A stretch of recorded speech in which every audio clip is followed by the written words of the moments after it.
can't tell you how great a pleasure it is to be here. I'm no stranger to the Netherlands. I've visited here probably just about every year for the last 20 years. I've grown accustomed to your culture, your food, your hospitality, your hard work ethic, and history. And probably one of the smartest moves I ever made in my life was I married a Dutch woman some 18 years ago. So she's taught me a lot about your country. So let me tell you, I should tell you a little bit of context. I am new to the church and even newer to the devotion of Our Lady of All Nations. I was married in Limburg in the Catholic Church, but I was Protestant. But in order to marry my wife, she was a devout Catholic. We committed ourselves to raise our children Catholic. But as we began to had two children, two sons, it was my job to teach them about the Catholic faith, their Catholic education, their studies. And as I was teaching my children, I was learning about the faith myself and attending Mass, and I was learning right along with them. And I began to learn that much of what I learned as a Protestant about the Catholics was not right. So over a 10-year period or so, I began, to think about conversion. But as the case is generally speaking, many times, it took a personal tragedy for me to make that jump to conversion. And in 2004, my Dutch wife was diagnosed with a very, very serious case of breast cancer. So as I looked at the prospect of raising a 7-year-old and a 5-year-old boy by myself, I looked to our mother, the Blessed Mother, and asked for a lot of help and assistance, to which I am convinced I received a great deal, both myself and my family. So thanks to God, the grace of God, and the help of Mother Mary, my wife is alive today. And I will tell you, as part of my conversion, I studied a great deal I was fascinated by Marian apparitions. So in 2008, we came for a family vacation to Holland. We decided to take a pilgrimage out of thanksgiving for my wife's survival to Lourdes. And when we came back, I had stumbled onto the internet looking about Marian apparitions, this thing called Our Lady of All Nations in Amsterdam, and saw this beautiful image. And I thought it was remarkable that I've been coming to Holland for more than a decade, and yet I was unfamiliar with the Lady of All Nations. So in 2008, I convinced my family that we would go from Limburg down south up to Amsterdam, and we would make a quick stop in South Amsterdam and go and visit Our Lady of All Nations Chapel. And I will tell you that my wife was a little apprehensive. She's a devout Catholic, and she was not aware of the apparitions, so I had to convince her a little bit to go, let's go look at this chapel. Let's go look at the image. And so we stopped, got off the train, and stopped in southern Amsterdam, and it was niet een goede situatie. I got lost. So I was walking with my wife and two small children in some not particularly good neighborhoods in South Amsterdam looking for a house with the Lady of All Nations. And my wife was a little apprehensive. My children were upset because we were used to Lourdes. We'd seen the beautiful countryside of Lourdes. We had been to Benu, the beautiful apparition site in Belgium. It's also beautiful there, and this is a city. So we were a little apprehensive that we were not going to find the image of Our Lady. So we finally found the chapel, and we went in, and I was relieved to see the beautiful painting and image. I'd found the spot. So I left my family in front of the tabernacle, and I went back and got some literature. The books, the biography on Ida Perdeman, the seer, and the Family of Mary sisters were very helpful and sort of reassured me and calmed me down after being agitated on my trip. But if you had told me in 2008 in the back of the chapel that I would spend the next 3 years researching and writing a book about the Lady of All Nations, I would have said you're totally crazy. So you see in life, and we know this in life, you can't predict how your life is going to end. There's going to be joys, there's going to be crosses to bear, and your life is going to take twists and turns that are beyond your control. And the best that you can do is hope that you're doing God's will in the process. I'm a professor of international relations. I've been a professional intelligence officer for almost 20 years, a professor of international politics. I study war. for the last 10 years. And you see in the study of history that man is very bad at predicting the course of peoples and nations. We are very bad in anticipating what the next conflict is going to occur in the world.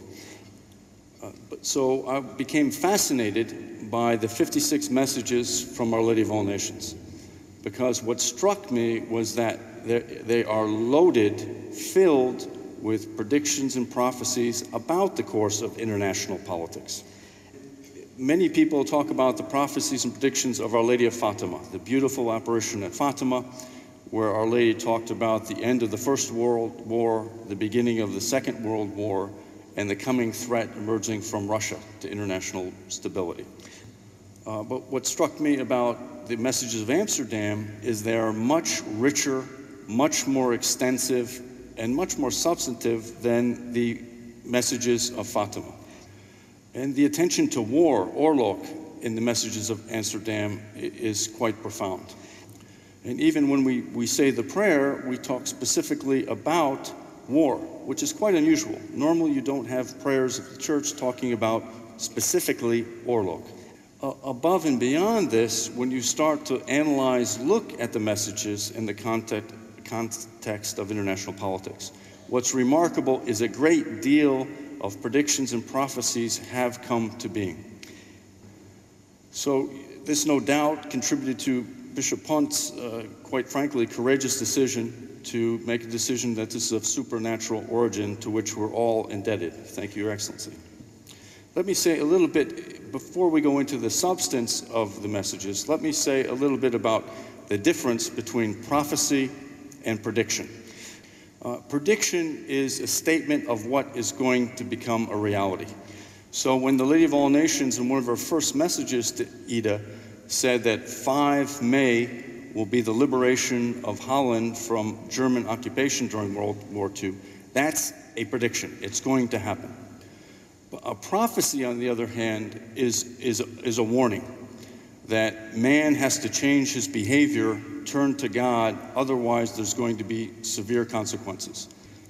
Pope Benedict, in writing about apparitions and messages, has been quite clear about this, that in prophecies there's an opportunity for changing the course of events. We can change events, avoid degeneration, disaster, and war, and specifically with the Lady of All Nations case. So what I'd like to do today is several things. I want to look back at the messages that took place in the immediate aftermath of World War II. Then I want to look at what I think are some of the prophecies that are coming to fruition and we see evidence of today, particularly when we talk about the Middle East. And then I want to look at the warnings of potential disasters and dangers that lie over the horizon that haven't come into being yet. And I want to say that I'm looking at this as a professor of international politics, international relations, as a student of war, not as a theologian. I am not a theologian. But I have to say that even if you take a secular analysis of some of these messages, collectively, it is very, very powerful evidence over the authenticity of the Lady of All Nations apparition. And indeed, the Lady herself in messages says that the proof is in my words. So if apparitions like particularly Lourdes and Benu, you have authentication in miraculous healings, miracles, the authentication lies a lot in the predictions and prophecies contained in the messages. So let's look back into history and look at some of the content of the messages in the immediate aftermath of World War II. And let's talk about what the visions that Ida saw, and then do an analysis of how do we interpret, how do we look at the contents of those messages. In a message in 1945, Ida saw a vision of an exodus, the Old Testament biblical exodus of the Jews from Egypt. And then she heard the words, something to the effect that, but Israel will rise again. 3 years later, Israel is established as an independent state in the Middle East. And that was not a foregone conclusion. Israel had to fight a bitter war of independence against enormous numerical superiority by Arab forces. In 1945, Ida sees a vision of a red flag over China. And several years later, 1949, there's a communist takeover, a communist regime takes over in China. And communist China today does indeed have a red flag with stars, and this is indicative, sort of illustrative of the type of symbolic visions that you see in the Lady of All Nations messages. In 1949, Ida received warnings over a great fight around Korea to take place 1950-1953 time frame. And in 1950, North Korea invaded South Korea. And I will tell you that that was a failure of intelligence. American intelligence failed to anticipate the North Korean invasion. In 1950, the lady reveals to Ida that the peace in the Korean Peninsula is a sham.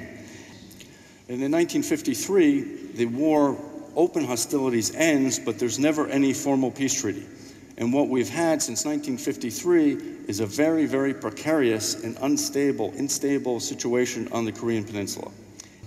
The North Korean regime to this very day creates a great deal of instability. Last year, it shelled a South Korean island and killed several civilians.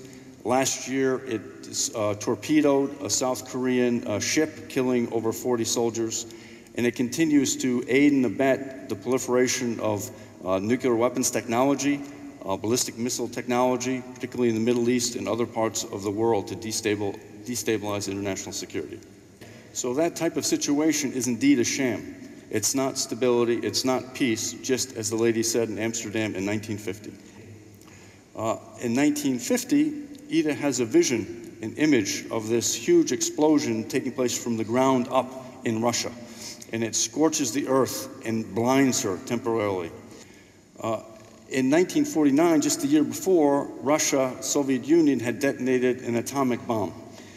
But it wasn't until 1953, 3 years after Ida's vision, that it detonated a hydrogen bomb. Now, an atomic bomb is based on the technology of fission. So that's what takes place in commercial civilian nuclear reactors. That which you have in Germany and tragically what we've seen in Japan, that's based on fission. Hydrogen bombs are based on fusion. And that's the nuclear process that takes place in our sun and in stars in the universe. It is much, much more powerful than fission. So just by illustration, if an atomic bomb, depending on its payload, could destroy the centrum, the old Stad von Amsterdam, a fusion bomb, a hydrogen bomb, could destroy all of Amsterdam. So this is, I think, what Ida got a glimpse of in this 1950 vision. Ida also receives visions or glimpses of the end of the Cold War. And I will tell you, in international relations theory, you don't get major transformations of the international system, major configurations of power, unless there's war, major war. So in Europe, we saw the devastation and collapse of empires in the aftermath of World War I. In the aftermath of World War II, we saw the creation of the bipolar distribution of power between the Soviet Union and the United States. There was every anticipation that the only way that the Cold War was going to end if there was major war between the United States and the Soviet Union. And yet, in 1945, Ida has a vision of the hammer and sickle, which is, of course, symbolic of the Soviet Union falling to the ground. And she also has a vision of the wall that divided East from West Germany just sort of going away at the wave of a hand. And implicit in that message is that there's no war, that the Cold War will simply just pass into history, evaporate. In other words, if there had been anticipation of a war, you'd see some types of rockets or glaring evidence of hostilities, and yet there's a wave of a hand suggesting that the Cold War will just collapse upon itself. The Soviet Empire will collapse upon itself, as it did. And another interesting aside is that in 1947, Ida receives visions of secret meetings taking place in the Vatican. There's the Pope with papers on a desk being met by officials or a representative of the United States, and Our Lady tells Ida that they meet in secret, and the Pope knows everything. In the aftermath of the Cold War, and the benefit of, I'd recommend fine biographies about John Paul the Great by theologian George Weigel, we now know that President Ronald Reagan in the 1980s authorized the Central Intelligence Agency and his senior officials to brief the Pontiff, the Holy Father, about events behind the Iron Curtain. And there's also other images, although these images are a little more brief and more episodic. Edith receives visions of a war in the Balkans. And we now have war criminals being tried, or suspected war criminals being tried in Den Haag. She has visions of the Gulf War, which she thinks in later commentary was the first Gulf War, 1990-1991 war against Saddam Hussein. So taken collectively, these post-World War II messages and predictions and prophecies over the course of world politics is collectively very, very impressive. So let's fast forward, and may I have the next slide, please? Let's talk about today. I told you I began working in 2008, looking at the messages, reading about the apparitions. And one of the most startling messages, or one of the most frustrating ones for me to try to figure out, was a message related to Cairo, specifically Cairo.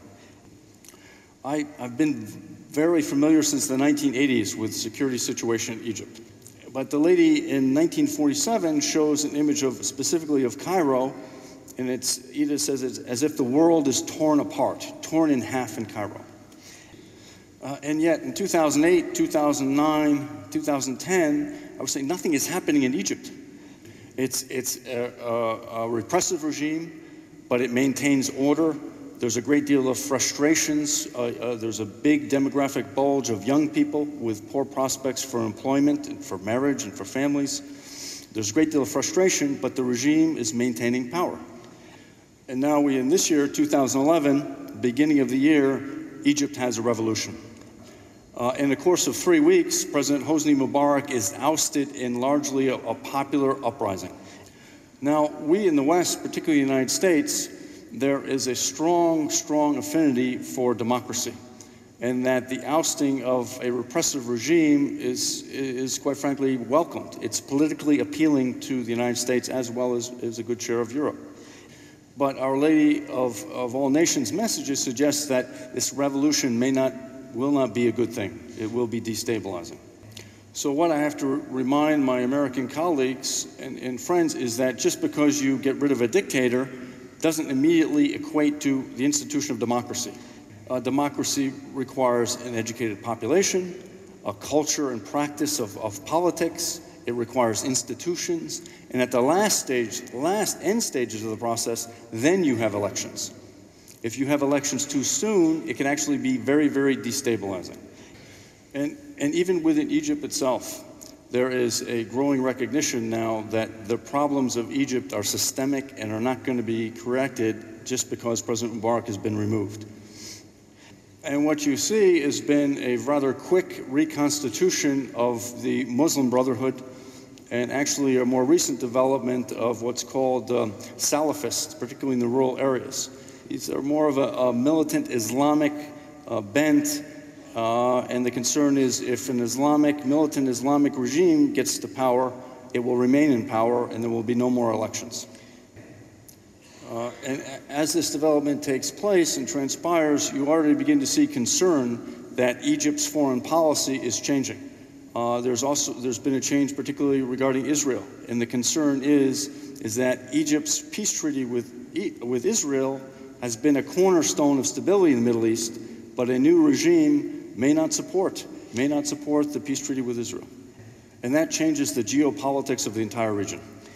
Egypt has some 8 million people, 85 million people, and it's really a geopolitical center of the Arab Middle East. So Egypt's revolution was sparked by a Tunisian revolution in northern Africa. It's gone through the region. There was some uprisings, but they were suppressed in Saudi Arabia, more violent uprisings in Yemen, violent uprisings in Bahrain that have been suppressed, violent uprising in Syria. So there's sort of this cascading effect of the uprising revolution in Egypt throughout the region.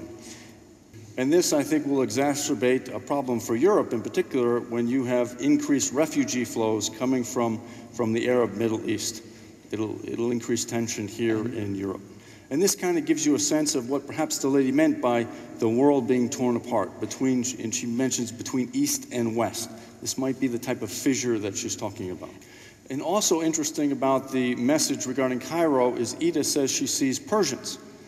And this is very unusual for her to mention that because Persians come from Iran, but they are ethnically and geographically divided from the Arab Middle East. So Persians and Arabs traditionally have a competition for power in the Middle East. So if Egypt's revolution is a major geopolitical event in the world today, in 1979, the revolution in Iran was a major geopolitical event in the region. So what we see in the Middle East today is Iran competing for power and influence among the Shia Muslims, and Saudi Arabia and Egypt competing for influence among the Sunni side of Islam. So you have the East essentially being split apart as well, exacerbating international security. So let me turn to this issue of Jerusalem and raise an issue. In 1947, Ida had a vision of heavy battles in Jerusalem. That may be a reference 20 years later. The Israelis fought an Arab-Israeli war from which the Israelis took control from Jordanian forces of Jerusalem. But I wonder, when she talks about heavy fighting, I wonder if that might be a prediction or prophecy about future fighting, more fighting over Jerusalem in the future. I can't tell you how important it is to the worldview in the Arab Middle East to have control over Jerusalem, whether it's Hamas on the Sunni side, Hezbollah on the Shia side.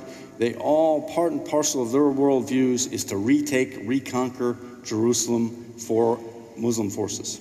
If we saw the importance of social networking and technology that fueled to the Egyptian revolution and the subsequent uprisings throughout the region in the Arab Middle East, we've also seen the importance of social networking in challenging Israel's security just recently. Opposition to Israel has coordinated from the east side of Israel, the northern side of Israel, and the western side in Gaza. Separate opposition groups, Hezbollah, Hamas, and Palestinians, have all coordinated to rush the border on the anniversary of Israel's founding. And this is something we have to watch for in the future challenges of international security. And that sort of leads us into a discussion of the messages and what we might inspect, or what warnings have received in the messages for the future of warfare in our world. She talks about 1947 message, Our Lady of All Nations mentions, after much fighting, China will return to Mother Church. Now this is quite remarkable. Many of you probably have had some dealings with the church or know of the church's situation in China. And it's a very difficult situation. So this is definitely contrarian thinking, and it seems to be suggestive of internal unrest in China, which goes against conventional wisdom in many of the people who look at China's security situation today.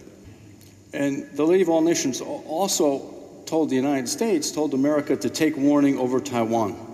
And Taiwan today is, the United States formally recognized China, mainland China, as the government of China.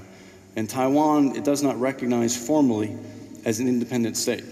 But the United States does provide security assistance to Taiwan. And someday Taiwan could formally declare independence from China, which would be an insult to Chinese prestige and could very well set off a war between China and Taiwan and the United States backing Taiwan.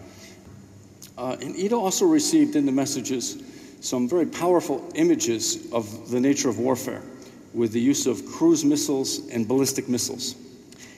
In one image, she sees a cigar-shaped object going by her very quickly.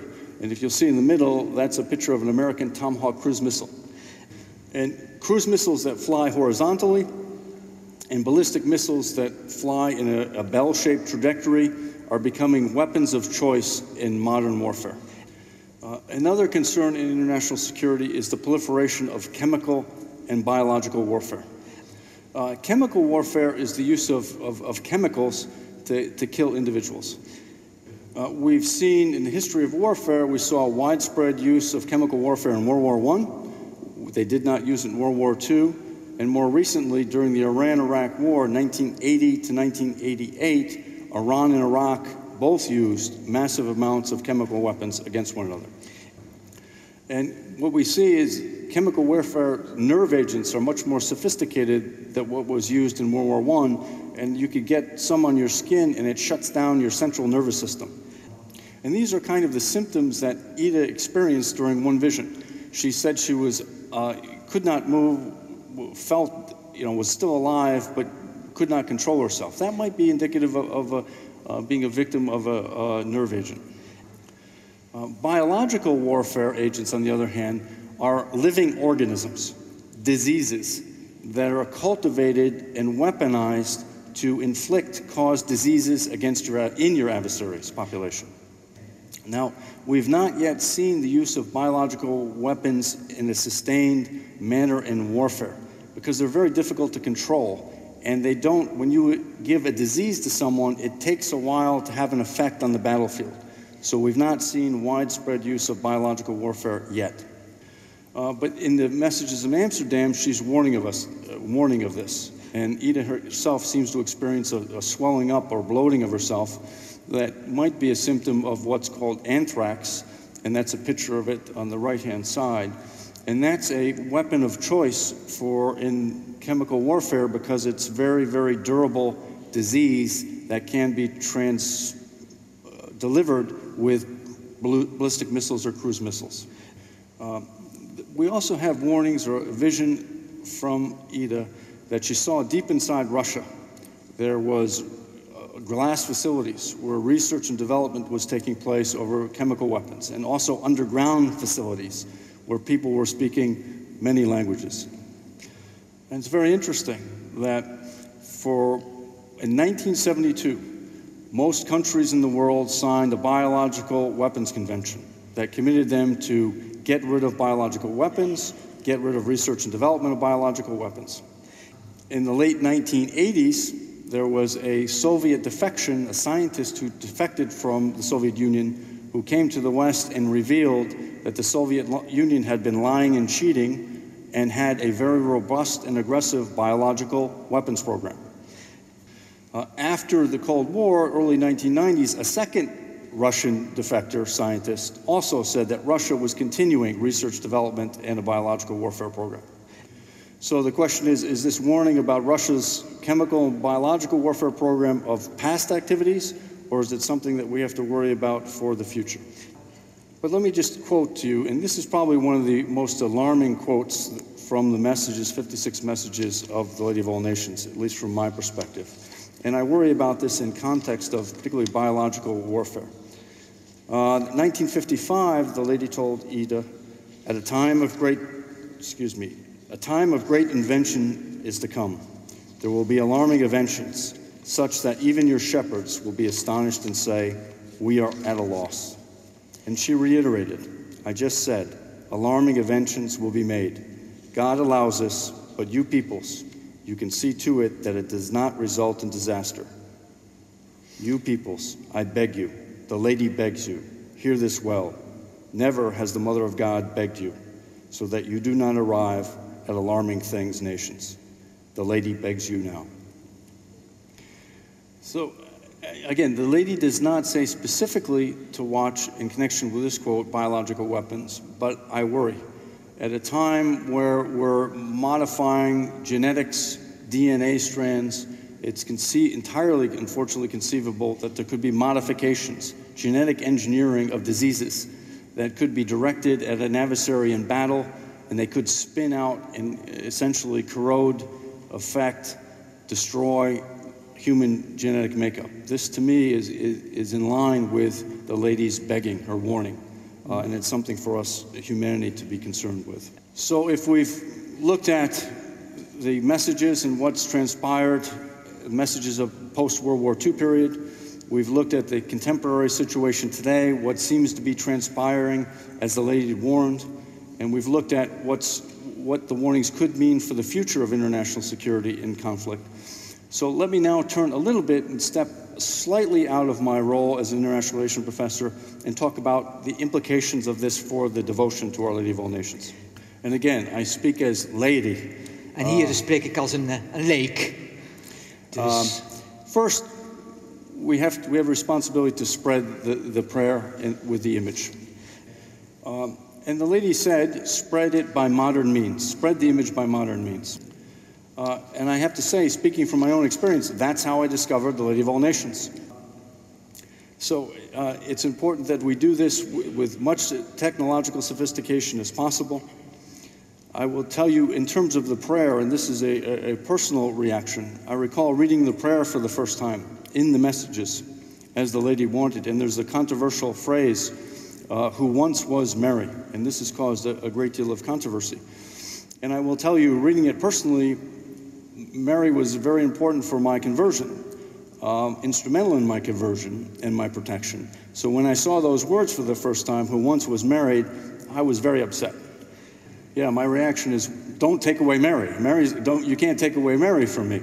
But as I've reflected on it and thought about it, who once was Mary actually makes a great deal of sense. When you look at the history of the church, whether it's Saul becoming St. Paul, or whether it's Cairo becoming John Paul II, or Pope Cardinal Ratzinger becoming Pope Benedict, there's a name change that goes along with the change in mission and function. And paradoxically, that actually lends a great deal of authenticity to the prayer itself. Because it's something new and different, and yet it's consistent with the history of the church. As reacting to the call for the fifth Marian dogma as laity, I would tell you I've been helped a great deal by Bishop Punt's writings and Professor Mark Maravelli's writings. The idea, when I first read about co-redemptrix, I was aghast. But as Bishop Punt and Professor Maravelli say, co doesn't mean equal to. It does not. Mary is not divine. But she does co-redeem humanity by giving birth to Jesus Christ. So Mary gives the blood that's shed on Calvary. So she co-redeems humanity. And I will say that there's a frustration from my laity perspective is that you have to prove the fifth dogma is correct. But to people that oppose the dogma, I would say, you prove that it's wrong. And I'd argue that it can't be proven wrong. She's advocate, she's mediatrix, she's co-redemptrix. All of it is true and can't be disproven. And let me add one more thing. There's a counter-argument against the fifth dogma, and the argument goes that it will offend or alienate Protestants. And I will speak as a convert myself. I became a Catholic because I looked at Marian dogma, particularly Mother of God, and said, believing it, what I do as a Protestant, the Catholics are absolutely correct by saying Mary is the Mother of God. So I would say to the Catholics, don't worry about what the Protestants think, declare the truth and the Protestants will come. That's a convert's perspective. Dat is natuurlijk het perspectief van een bekeerling. Let me say a little bit about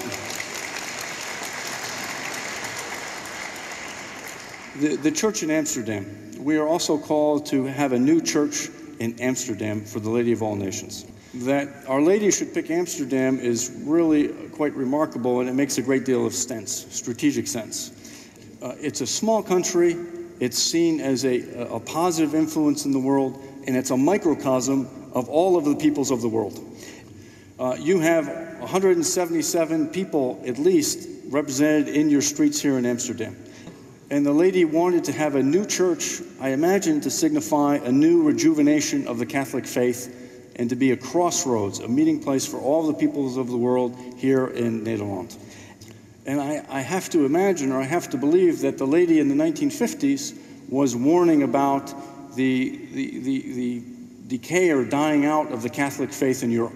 And that this was in the 1950s when the faith was very strong and powerful. So she foresaw that, and I can't help but imagine she foresaw also the rise of Islam as a dynamic building faith in Europe. And the direction she gave us for the construction of the church, in my mind, seems to be consistent with Ottoman-type architecture. To me, that's an extension, an invitation for the Islamic world to come and meet and engage with Catholicism. Let me just say a broad overarching views. The Lady calls above and beyond anything else is to pay attention to the two great commandments, to love God and to love neighbor. You have to love God in order to love your neighbor, and if you don't love your neighbor, you don't love God. And to me, this seems to be, it's easy to say, but let's be frank, it's very difficult to do in practice. But I can't help believe that this is all the more imperative, the two grand commandments, because of the age of globalization. This planet is much smaller, much more peoples interact, more people, greater challenges, greater potential areas for conflict, in a time where the means of destruction are becoming much more powerful and destructive. And also she calls for us to say the prayer, promote the image, but also she pays attention to the Rosary, such as we've just done. She shows an image of the Rosary in a 1945 image, and she points to the Rosary and said, because of these soldiers are going home, predicting the end of World War II. I mean, this vision, image, stressing of the Rosary, the importance of the Rosary, is entirely consistent with the history of other Marian apparitions. I'm in the business of international politics and studying war. And I know that many of my secular colleagues, myself included, argue that at one level of analysis, wars have to be deterred, and if they break out, you have to fight them, prosecute them, maintain interest, and get out of the war, maximizing your interest. That's true. You're using diplomacy and force in combination to achieve interest. That's true at one level of analysis in international politics. Secular people will sort of scoff or laugh at the notion that prayer and the Rosary could be instrumental in ending war, ameliorating tension and conflict in the world. But the Lady of All Nations call for people to return to simple faith. And people of simple faith, great faith, like John Paul II, argued the importance of us saying the Rosary as a petition, a constant, steady petition for his help. And that puts God, the cross, back in the middle of the world to give God his due. So let me just end with this thought, that when we know that in day-to-day life, sometimes we get down. We get down, depressed about attacks on the church. We get depressed about what Pope Benedict once wrote in a prayer for the Stations of the Cross, the filth in the church. We get down over the struggles for promoting the devotion to Our Lady of All Nations. We have struggles. We see this world in degeneration, disaster, and war, and we wonder what kind of world are we raising our children in? All these collectively could bear very heavily on our souls and hearts. So let me leave you with this one quote. And this, if I gave you one of the most alarming quotes directly, let me give you the most positive and reassuring quote that I have. The lady gave a message in December 1953. She assured us, the powers of hell will break loose. They will not, however, defeat the Lady of All Nations. Indeed, they will not. The Lady of All Nations has already run the battle. Thank you all very much, and may God continue to bless you and all you do for Our Lady of All Nations.